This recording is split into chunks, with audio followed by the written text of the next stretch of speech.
In this lesson, we will continue the concept of coordinate transformations, and we discuss here some well-known coordinate transformations.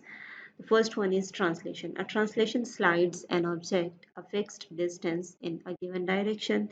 The original object and its translation have the same shape. ठीक है, उनकी shape भी same रहेगी और उनका size भी same रहेगा, and they face in the same direction.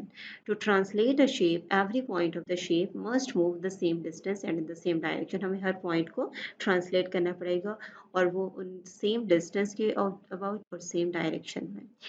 So for example, you can see over here, this is a triangle, and under a translation, its image is this triangle. Okay, and both have same shape and same size. This is the example of translation. We have to translate this parallelogram under this transformation. ठीक है, हमारे पास ये transformation है और हमने इस parallelogram को translate करना है अंडर दिस ट्रांसफॉर्मेशन. तो हम ट्रांसफॉर्मेशन क्या है, x y goes to x plus 5 y plus 3. That means x goes to the parallelogram goes to the right 5 units and up 3 units. ठीक है, तो इस पैरेललोग्राम के जो 4 वर्टिसेस हैं वो हैं P Q S R. In four vertices के coordinates according to the scale mentioned over here along the axis are P of xy is equal to 4 1, Q of xy is equal to 5 3, R of xy is equal to 2 5 and S of xy is equal to 1 3. ये सारे coordinates हैं इसके चारों vertices के. And after this translation, ठीक है, after this translation हमारे पास new coordinates ये आए हैं. कैसे P प्राइम नया कोऑर्डिनेट आएगा, P पॉइंट शिफ्ट होगा यहाँ पर, और वो कैसे शिफ्ट होगा कि x प्लस 5 वाई प्लस 3. तो P के x कोऑर्डिनेट में 5 ऐड कर देंगे, y कोऑर्डिनेट में 3 ऐड कर देंगे, तो 9 4 नया कोऑर्डिनेट आ गया विद रिस्पेक्ट टू P. तो P प्राइम आपके पास 9 4 आ गया और P जो है वो यहाँ शिफ्ट हो रहा है. सिमिलरली Q के कोऑर्डिनेट्स 5 3 थे और Q प्राइम के कोऑर्डिनेट्स बन जाएंगे अंडर ट्रांसलेशन 10 6. तो Q प्राइम यहाँ आ गया. इसी तरह R प्राइम के कोऑर्डिनेट्स आ रहे हैं 7 8 एंड S प्राइम के कोऑर्डिनेट्स आ रहे हैं 6 6 और R prime and S prime यहाँ लोकेट होंगे.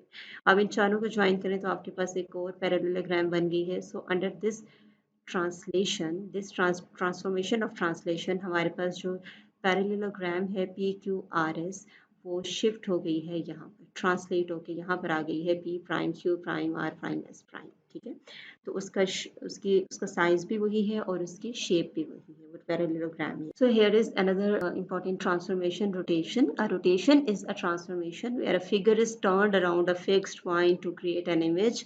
The two-dimensional rotation matrix is R is equals to cos theta minus sin theta cos theta. ठीक है, और ये रोटेशन मैट्रिक्स हम यूज़ कैसे करते हैं हम नेक्स्ट एग्जांपल में देखते हैं. To perform the rotation on a plane point with coordinates x y, it should be written as a column vector and multiplied by the matrix R. तो इसी तरह जैसे ट्रांसलेशन में आपने देखा कि शेप भी चेंज नहीं हो रही है और साइज भी चेंज नहीं हो रहा, तो अंडर रोटेशन भी आप इसको इस ट्राइंगल को आपने रोटेट करना है अंडर सर्टेन एंगल थीटा. तो आपके पास ये आ रहा है इसका इमेज, मीन्स कि ये नई ट्राइंगल आ जाएगी आफ्टर रोटेशन. तो ये देखिए इसका साइज भी वही है, इसकी शेप भी वही है. ठीक है, जस्ट उसकी जगह चेंज हो गई है. So this is the example of rotation. We will see how the coordinates of a point x, y are transformed after a rotation about an angle 90 degree. ठीक है, एंगल ऑफ रोटेशन थीटा आपके पास 90 degree है. आप consider करें rotation matrix which is cos theta minus sin theta cos theta. इसमें angle of rotation theta replace करें, cos 90 is 0 and sin 90 is 1. तो आपके पास आ जाएगा रोटेशन मैट्रिक्स 0 -1 1 0.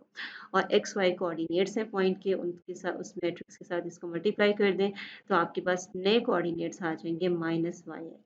ठीक है, so under 90 degree rotation a point x y is transformed to -yx. This is another example. हम देखेंगे कि एक्स वाई कोऑर्डिनेट्स किस तरह चेंज होते हैं under a rotation of 180 degree. तो under a rotation of 180 degree आप रोटेशन मैट्रिक्स उसी तरह कंसिडर करें. रोटेशन मैट्रिक्स क्या बनेगा? cos theta minus sin theta cos theta, and after replacing theta is equal to 180 degree we have cos 180 minus 1 and sin 180 is 0. तो आपके पास rotation matrix बन जाएगा minus 1 0 0 minus 1, and multiplying it with the coordinate matrix xy we'll get minus x minus y. So this implies that under a rotation of 180 degree, the point xy goes to minus x minus y. Okay? So this is another important transformation, scaling transformation. To change the size of an object, scaling transformation is used. In the scaling process, you either expand or compress the dimensions of the object. Okay?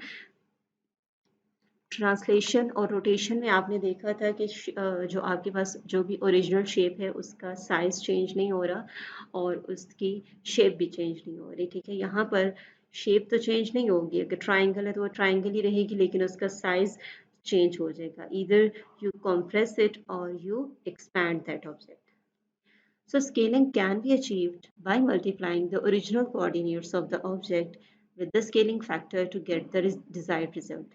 Scaling factor अब क्या है कि हमारे पास ये एक scaling matrix होगा कि x direction में हमने कितना स्केल करना है ऑब्जेक्ट को, y डायरेक्शन में कितना करना है.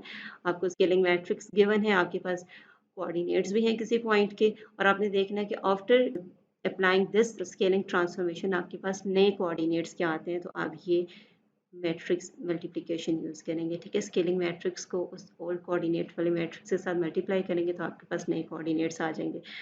Just see over here in this figure, ये आपके पास एक ट्राइंगल है ABC. ठीक है, तो इसमें